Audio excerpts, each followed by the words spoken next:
I've got the top 10 hottest pickups of the week in fantasy basketball coming up next on Beat the Odds. Don't go anywhere. Hello, sports fans, and welcome back to another episode of Beat the Odds.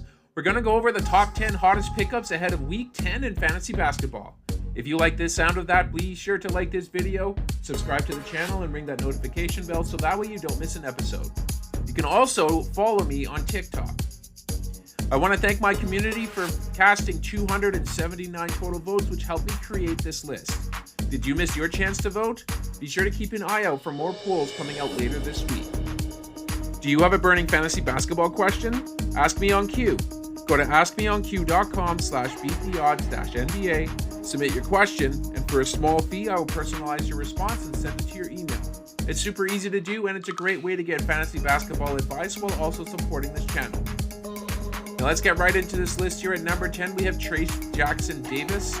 The wait is over on TJD. Golden State has committed to giving him the minutes that he deserves.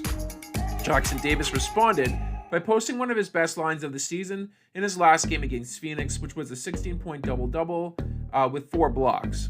The Warriors have the Celtics on tap this Monday, and they're likely going to turn to TJD for big minutes against Allen and Mobley. Let's go to number 9. We have Noah Clowney. The way has been paid for the young talented big man in Brooklyn to spread his wings. The Nets just traded away Dorian Finney-Smith without picking up any front court talent, so I'd expect the team to use Clowney close to 30 minutes a night in the short term. There is some defensive upside here as well, a layer that we have yet to see this season from Clowney. Moving on to number 8, we have Spencer Dinwiddie. We should have at least 1 month to reel in some benefits from rostering Dinwiddie, as he will slide into a more prominent playmaking and secondary scoring mode with Doncic on the shelf. The Mavs' first game saw Dinwiddie log 35 minutes in a close defeat to Portland. I'd wager a guess that Dinwiddie will see 30-plus minutes a night until Luka returns. Let's go to number 7. We have Kelly Oubre Jr. There is a lot of uncertainty dealing with the 76ers roster, and that makes it difficult to roster Oubre sometimes. On any given day, he could be the number one option on offense, if the team, of course, is missing their 3 stars. And then the next game, if the team is healthy, Oubre becomes borderline unrosterable. He's a must-have player in roto leagues, though, or leagues that employ a big bench. Let's go to number 6. We have Grady Dick. Grady has seen a sizable jump in his second year in the league.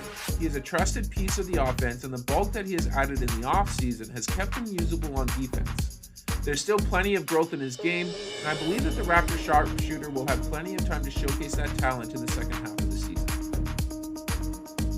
Let's go to number 5. We have Shaedon Sharpe. 20-point scorers on the waiver wire are rare, so if the opportunity arises to pick one up, it makes good sense to consider adding him to your roster.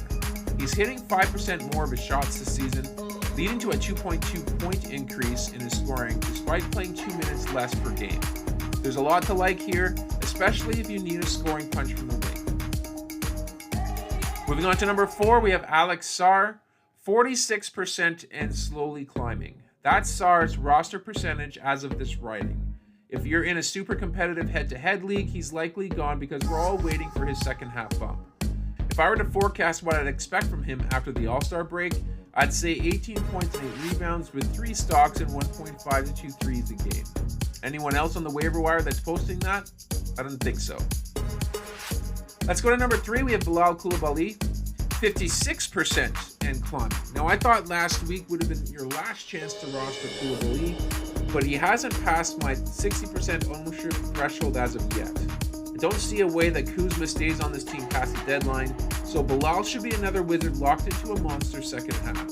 You're going to want his across-the-board contributions to close out this season. Let's go to number 2. We have DeAndre Hunter. Boston's Peyton Pritchard was the early pick for 6th man of the year, but the needle is swaying toward Hunter. The Hawks are really starting to find their way, and Hunter's ability to consistently deliver on the offensive end is a huge reason why. He has 14 straight games of posting 15 or more points, and he's starting to chip in with some peripheral stats as well. And finally, at number 1, we have Goga Bitadze. This feels a little like cheating having such an obvious player in my number 1 spot, but for some reason, 41% of leagues still have Goga sitting on the waiver wire. Now, how is this possible? Orlando, of course, isn't a big market team.